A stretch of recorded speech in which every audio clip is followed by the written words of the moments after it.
শেখ শাহজাহান নিয়ে যেটা বললেন বেদনাজনক, ধিক্কার জানানো উচিত।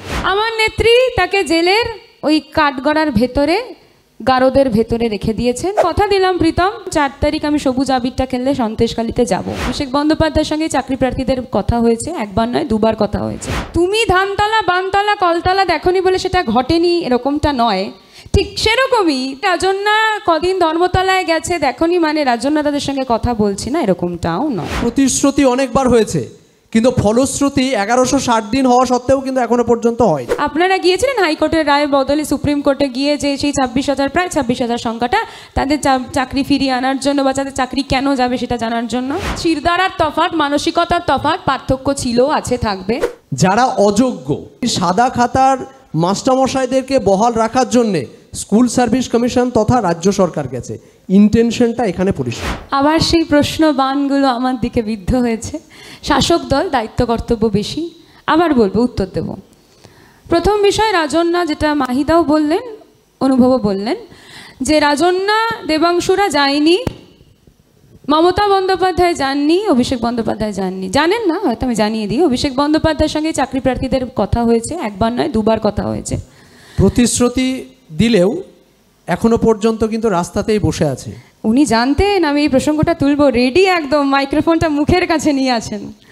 দ্বিতীয় বিষয়, রাজন্যা হালদার ঠিক যেরকমটাই অনুভব বললেন যে রাজন্যা হালদার যাননি, কথা বলেননি। রাজন্যা হালদারের সঙ্গে চাকরি প্রার্থীদের প্রতিনিয়ত কথা হয়, কি কথা সেটা তো আমি আর প্রকাশ করব না। কিন্তু ঠিক যেরকমই তুমি ধানতলা বানতলা কলতলা দেখনি বলে সেটা ঘটেনি এরকমটা নয়, ঠিক সেরকমই তুমি রাজন্যা কদিন ধর্মতলায় গেছে দেখনি মানে রাজন্যা তাদের সঙ্গে কথা বলছি না এরকমটাও নয়। আমার ছোট ভাই প্রীতম আমাকে বললেন যে একদিন আমার সঙ্গে সন্দেশখালী গিয়ে দেখো। আমি সন্দেশখালী 2 দিন গিয়েছিলাম। আমি তোমাকে কথা দিলাম প্রীতম, আমি এই মঞ্চ থেকে দাঁড়িয়ে, এই টিভি শো থেকে দাঁড়িয়ে বললাম 4 তারিখ আমি সবুজ আবিরটা খেললে সন্দেশখালীতে যাব, 100 বার যাব।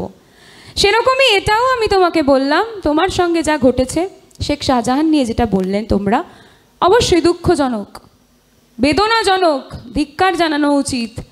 কারণ আমার নেত্রীকে নিয়ে প্রশ্ন হলো, আমার নেত্রী তাকে জেলের ওই কাঠগড়ার ভেতরে গারদের ভেতরে রেখে দিয়েছেন, তিনি এখন জেলের ভেতরে আছেন। গৌরী লঙ্কেশকে হত্যা হতে হয় না আমার রাজ্যে। আমার রাজ্যে বক্তব্য রাখলে, বিরোধিতা করলে তাকে খুন করা হয় না। বিজেপি যেরকম গৌরী লঙ্কেশকে হত্যা করেছিল। তাই আমাদের রাজ্যের সঙ্গে, আমাদের নেতৃত্বের সঙ্গে তোমাদের নেতৃত্বদের অনেক তফাৎ, শিরদাঁড়ার তফাৎ, মানসিকতার তফাৎ, পার্থক্য ছিল, আছে, থাকবে। সবার প্রসঙ্গে আমি উত্তর দিলাম। যদি কারোর কোনো প্রসঙ্গ বাদ চলে যায় আবার বলবে, অবশ্যই বলবে।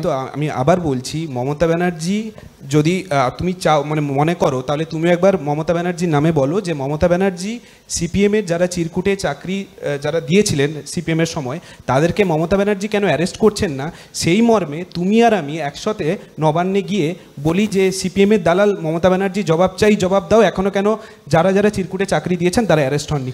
যাবে কি তুমি এই চ্যালেঞ্জটা অ্যাকসেপ্ট করবে? খুব ভালো কথা বলেছো। ধর্ণা মঞ্চটা ফলো করলে হয়তো জানতে পারতে, কারণ ধর্ণা মঞ্চে দিদি বলেছিলেন 21শে ফেব্রুয়ারি যে যারা 100 দিনের কাজের টাকা এই সাথীদের সরকার দেয়নি তাদের দেওয়ার কথা বলেছিলেন এবং দিচ্ছিলেনও। সেই ধর্ণা মঞ্চে দিদি বলেছিলেন একটা বক্তব্যে যে আমরা বদলা নয় বদল চাই, আমরা সেই বদলা নয় বদলের রাজনীতিতে বিশ্বাস করি বলে এখনো পর্যন্ত দিদি তথ্যগুলো, পেপারগুলো হাতে নিয়ে বলেছিলেন সেই রাজনীতিতে বিশ্বাস করি বলে এখনো এই তথ্যগুলো, পেপারগুলো, নথিগুলো প্রকাশ করলাম না।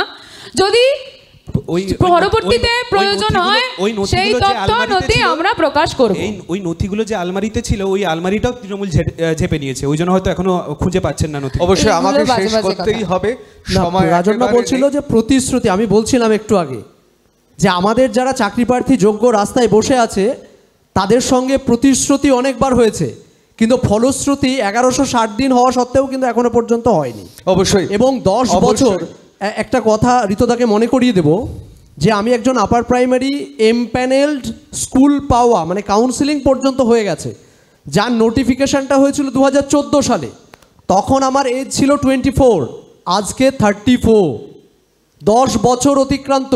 এখনো পর্যন্ত ফলশ্রুতি আমি কিন্তু পাইনি। অবশ্য আমার একটা সময়- করে এর- প্যানেল এর বেরিয়েছে, দায় কিন্তু একটা যুব করে সমাজ প্যানেলের হিসাবে against এ গিয়ে দেবাংশু বা বিকাশ ভট্টাচার্য রাজন্যারা এড়িয়ে যেতে পারে না। আমি জাস্ট সুপ্রিম কোর্ট হাইকোর্ট করে দেখিয়েছে। আমি জাস্ট একবার আমি প্রীতম- মাহিদাকে একটা প্রীতমকে প্রশ্ন দিয়ে আমি করব। শেষ করব। মাহিদাকে প্রীতম। একটা প্রশ্ন করে আমি শেষ করে দেবো ঋতুদা। বলো, বলো। কথা দিচ্ছি। বলো।